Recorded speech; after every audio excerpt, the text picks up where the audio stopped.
Welcome to the VBAC Link podcast. We are a team of expert doulas trained in supporting VBAC, have had VBACs of our own, and work extensively with VBAC women and their providers. We are here to provide detailed VBAC and cesarean prevention stories and facts in a simple, consolidated format. When we were moms preparing to VBAC, it was stories and information like we will be sharing in this podcast that helped fine-tune our intuition and build confidence in our birth preparations. We hope this does the same for you. To hear more about us and to hear our individual VBAC stories, be sure to check out episodes 1, 2, and 3. The purpose of this podcast is to educate and inform. It is not meant to replace advice from any other qualified medical professional. Good morning, women of strength. It is Podcast Wednesday, and I am so excited because we are on episode 19, and guess what? My very own doula client is going to share her 2 VBAC stories with us on our podcast today. And I am just so incredibly excited. My friend Courtney, we met when she was pregnant with her second, and I'm definitely going to let her tell her story. But I was a brand new baby doula. I feel like I was still so fresh, and I was just like finding this drive and passion for helping and supporting VBAC women. So she was one of my first 10 births. I can't remember exactly which one, but I'm really excited for her and to hear her relive that moment too. And I might jump in. I'm going to refrain myself from jumping in, I guess, on how it works. So we're really excited to hear from her today. Megan's here with me today, and together we're going to relive everything with Courtney and celebrate her victories with her. One of my favorite parts about Courtney's story is, once again, we have a VBAC mama birthing those big babies, and she's just incredible. So I'm going to go ahead and let her share her story with you. Okay. I'm excited to share, and you can definitely jump in whenever you want to. Perfect. Especially, yeah. Okay. So I'll just start at the beginning with my first baby. So I was really young when I got pregnant with her. I was 20, and I just kind of felt young, and I didn't really know what I wanted. So I just found a doctor, and the pregnancy was pretty normal. We got to the end of the pregnancy, and I was measuring big. So the doctor wanted to do a ultrasound. So we did that, and the baby really wasn't measuring that big, but the doctor just kind of had it in her head that the baby was going to be really big. The only thing I really cared about was not having a C-section. I didn't really have a birth plan or anything. I just didn't want a C-section. Yeah. But I didn't really know then just the cascade of interventions which lead to a C-section. So 41 weeks, my doctor, she told me, we better induce or else the baby's going to get too big, and then you'll definitely have to have a C-section. So I was induced at 41 weeks, and they started with a Foley bulb, and I feel like that was good, and it was painful, but it was a good way to be induced. They also started Pitocin at the same time, and after 5 or 6 hours, the Foley bulb finally fell out, and I was at 5 centimeters, and I was pretty excited. And after that, I was handling contractions pretty well, and my doctor offered to break my water, so we did that. And after that, they were kind of telling me, you better get an epidural because it's going to get really painful soon.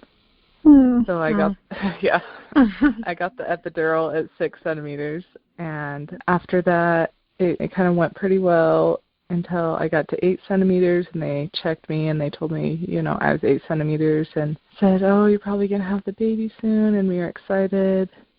It had been past 12 hours at that point. So then they came back and checked me again in a few hours, and they said, you're still only at 8, and that was 3 hours later. So by then, the baby's heart rate, it had kind of started going down. It wasn't extremely bad, but it was kind of starting to get there. And also I had a fever after I got the epidural. I shortly after that got a fever. The doctor said she would give me a few more hours and see if I progressed anymore. And I so wished that I had had a doula then, because I didn't know what to do. I just laid in bed for, 3 hours. Yeah. And I wish that I could have had someone to, give me ideas of what to do. So she came back and they checked me again, and I was still at like an 8 or 9, and baby just wasn't moving. And so the doctor, she was really nice, but she was like, your baby's either just way too big or in a bad position, but probably way too big, is what she said. So we go back for the C-section, and I was sad. I remember like being sad and scared for the C-section, but it went pretty well, and they pulled her out and let me see her, and then like took her away and swaddled her, and then they brought her back, and they just let me put her right next to my face because my hands were strapped down. And I just remember being sad that I couldn't hold her or do anything. Yeah. And they ended up taking her away for like 3 hours. It was before I got to see her again. And like the reason why was just because they were busy. They didn't bring her back to me. Oh my gosh. That just makes me so mad. Like, that is... Yeah. It just makes me mad. I just can't even... Ugh. That's very frustrating, yeah. Yeah. Ugh. So then they brought her finally, and, the first day I just barely remember anything because it was just like a fog after all the surgery and the medications they give you. And so I felt sad about it, but I was like already thinking about a VBAC as soon as she was born, because we really wanted to have a big family, and that's why I didn't want a C-section in the first place, is because I didn't want, anything to limit or decide for me how many kids to have. Yeah. So started thinking about a VBAC, and then my mom I was a C-section baby, and my mom had 3 VBACs after me.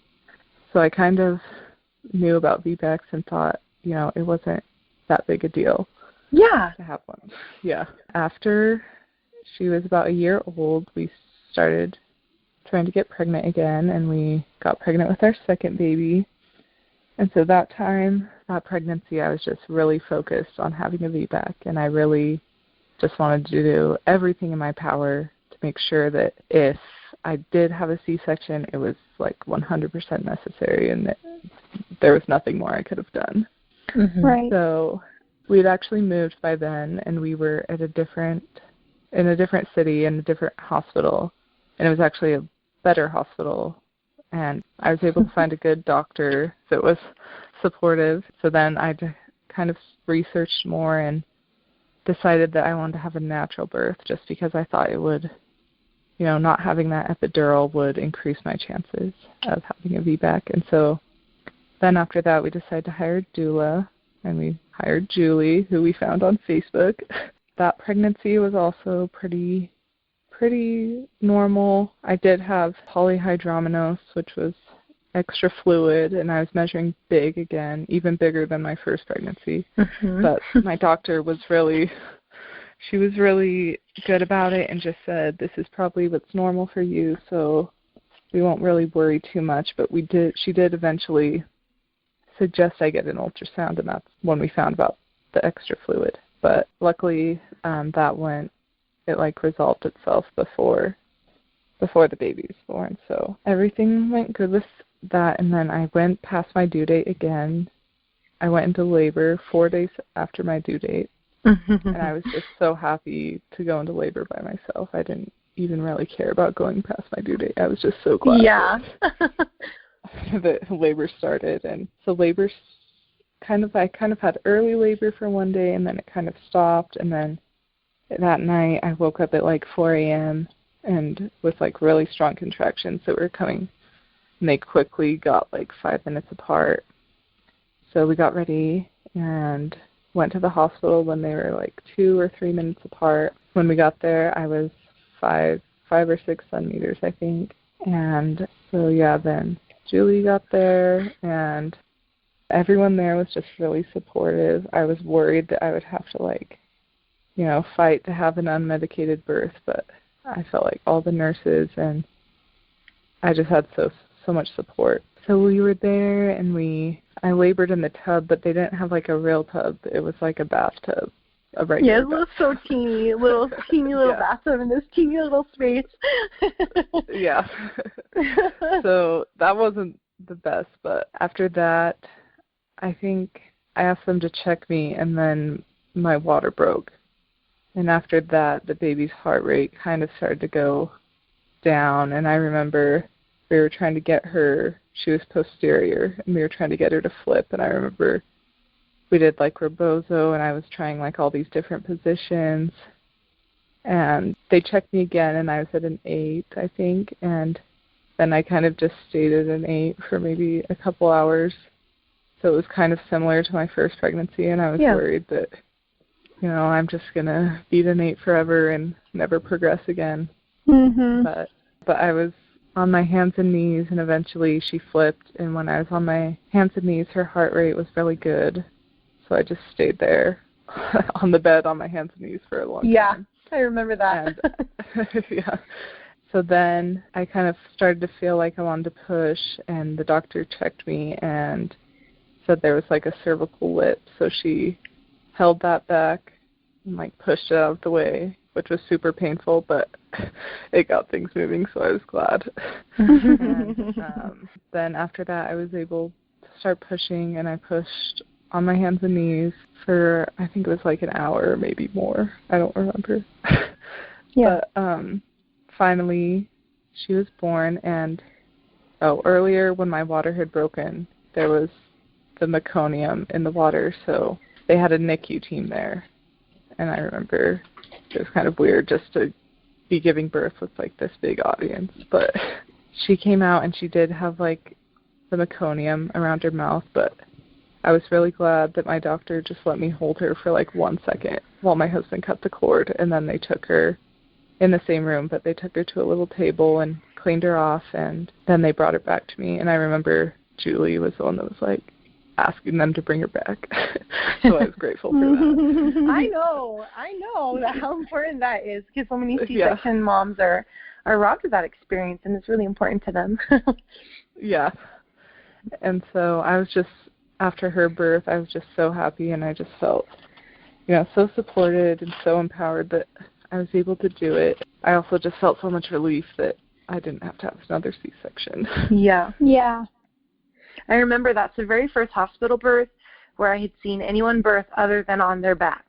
Like, your doctor was so great. Like, anyone in the Salt Lake area, we love giving love to supportive doctors and nurses and everybody. But Dr. Lowen at IMC, Natalie Lowen, she's like one of my favorites. I would go to her if I was having, if I was having a baby in a hospital, I would absolutely go to her.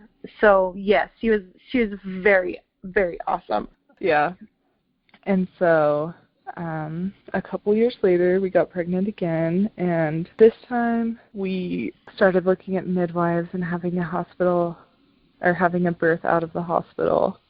A lot of it was because of money and because we had paid a lot for our hospital birth, but also just I wanted to have, a more natural experience than what was in the hospital. So for my third baby, we went with a midwife, and his pregnancy was so different just because it was so easy. It was like the easiest pregnancy ever, I felt like. And I didn't measure big or anything. I measured normal. And, I guess I should probably say how much they weighed. My first baby, she was 7 pounds, 11 ounces. So she was not the big baby they told us that she was. And my second baby was 8 pounds, 11 ounces. So she was 1 pound bigger.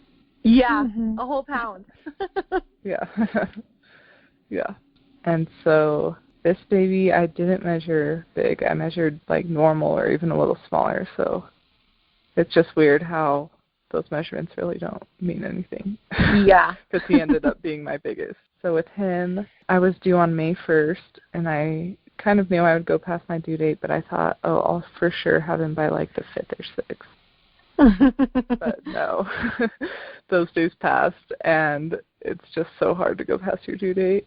But I was glad that I wasn't, forced to make a choice about induction. The midwife was fine with me going past. And so finally at 10 days past my due date, I was getting like really tired of being pregnant. And so the midwife offered to strip my membranes. And so we did that.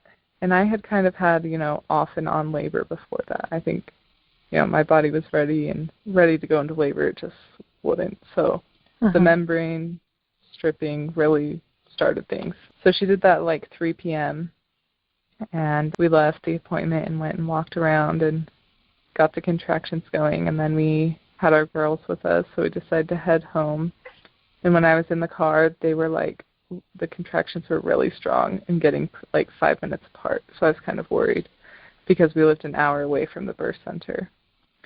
So we went home and dropped our girls off and got a babysitter and headed back to the birth center. My second baby's labor was pretty fast, maybe like 7 or 8 hours. I remember that. It's perfect. Daytime birth. Yeah. Call me in the morning. I'm home by bedtime. Awesome. Yeah. Yeah. So I was expecting this one to go even quicker. So we got to the birth center at like 8 p.m. and they checked me, and I was only 3 centimeters, and I was disappointed. Oh, yeah.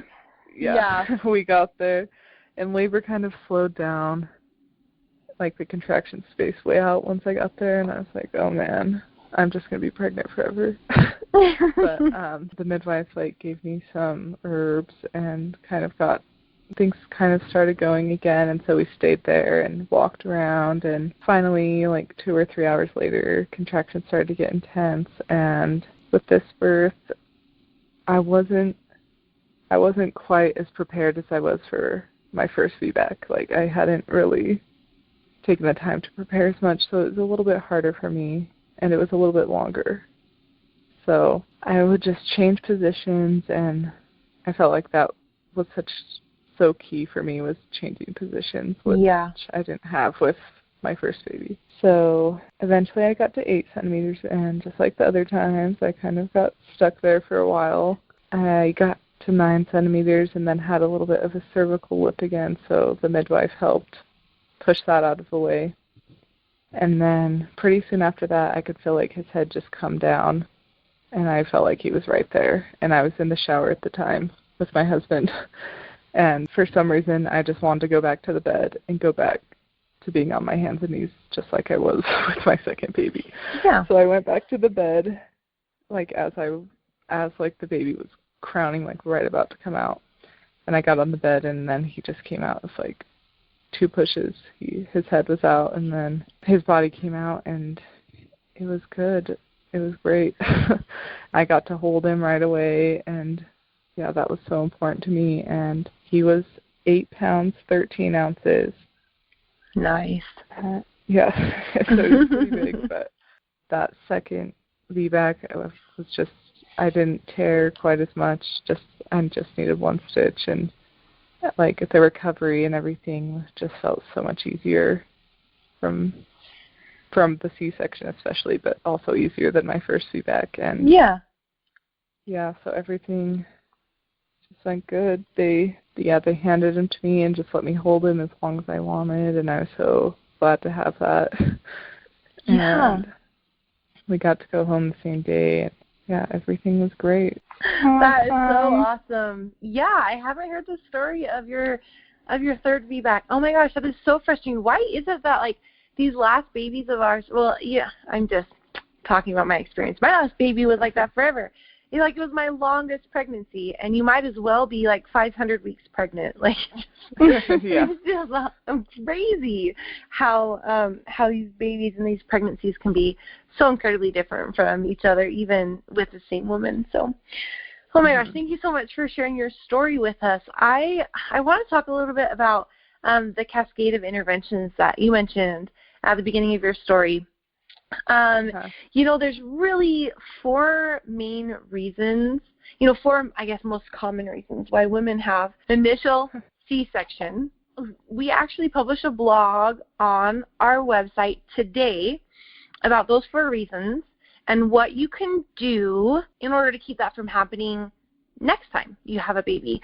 And I am not going to tell you what those 4 reasons are, but I bet you can guess what one of them is, because we talk about big babies all the time. So if you've been listening for a while, you'll know a lot of the reasons about how we can get that big baby out. And so I want you guys to head over to our blog on our website, utahvbaclink.com/blog, and you're going to find there a nice, fresh blog post about the 4 main reasons for cesarean and how to not encounter that problem when you're going for your VBAC. So thank you so much for listening.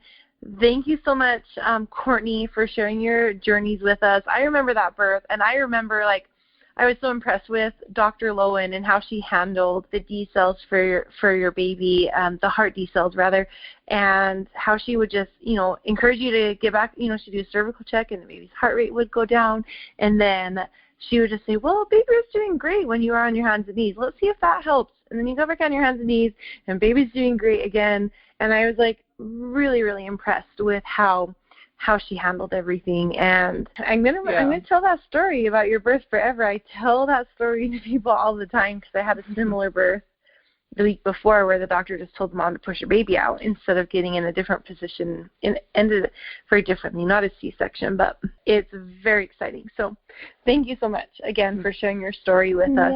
Yeah, thank you. We are always looking for more inspiring stories.